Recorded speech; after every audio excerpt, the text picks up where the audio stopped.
Bismillahirrahmanirrahim. Class 9 students, now this evening I have made 3 new videos for you relevant to next 2 theorems. This is basically lecture number 34, and before starting theorem number 12.4 and 12.5, so we have mentioned here definitions before these 2 theorems. These are the definitions which are relevant to these 2 theorems. Okay. Yesterday we did theorem number 12.1 and 12.2. So definitely you can ask a question, sir, why are we not doing 12.3? Basically 12.3 and 12.6, these 2 theorems are converse of each other, right? So we will do inshallah tomorrow these 2 theorems. That's why we have selected these are converse of each other. So I am discussing this evening these 2 theorems. Okay. Definition number 1 before these 2 theorems is bisector of an angle. Let's suppose, guys, if we have an angle AOB, right, and if we say this OC is its angle bisector, if it is confirmed, or you can say if it is given, so we say that if OC is an angle bisector, then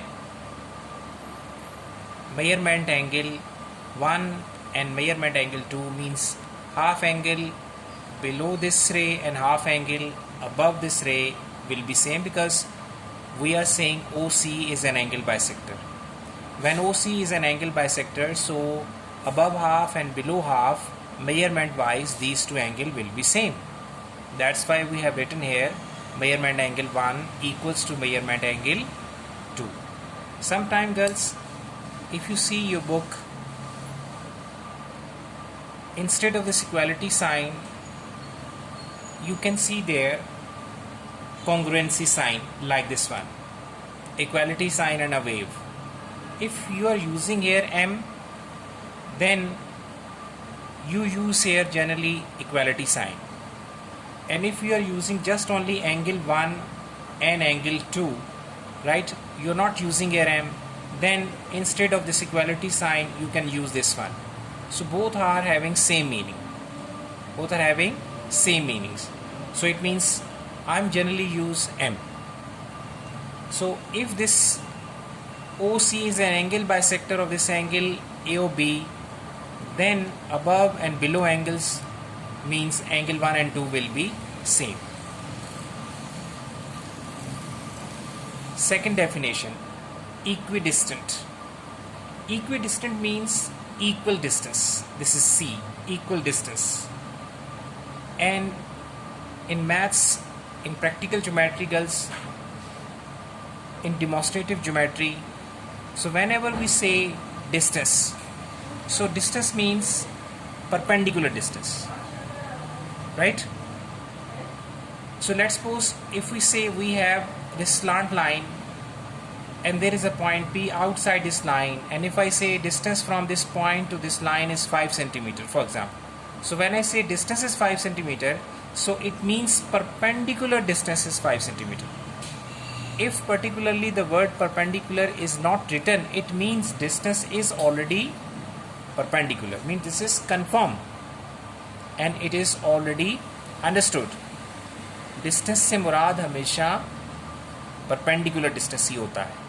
जब भी आपकी demonstrative geometry में जिसमें आप theorem prove करते हैं, इसमें जब भी डिस्टेंस की बात की जाएगी तो इसका मतलब हमेशा परपेंडिकुलर डिस्टेंस समझा जाएगा. So mind it. आगे थ्योरम में हम कई जगह इसको यूज़ करेंगे. Third definition is AAS postulate, and last definition number 4 is HS postulate.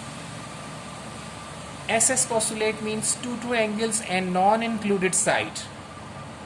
Suppose we have 2 triangles ABC and EF.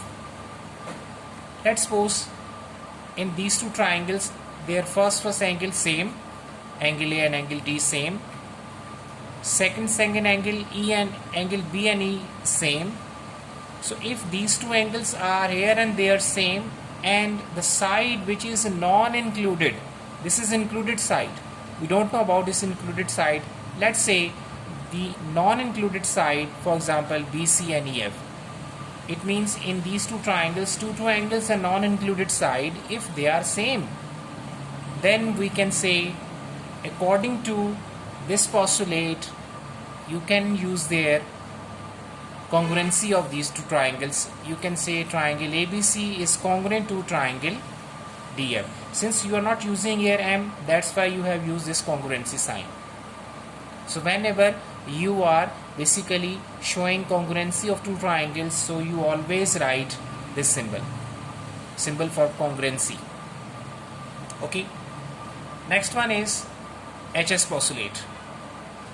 So this postulate says that if you have two right angle triangles, ABC and DEF, here angle B and angle E, they are possessing 90 degrees, so these are right angle triangles. So box means 90 degree.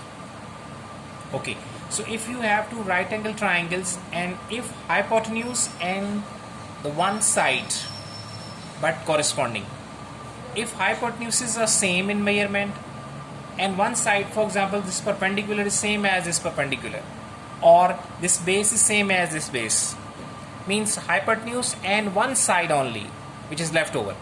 So it means if they are same, then according to this postulate you can say these two right angle triangles are congruent, hypotenuse and one side. If they are same, it means according to this postulate you can say the given two right angle triangles are congruent. Okay, so now watch next video number 35.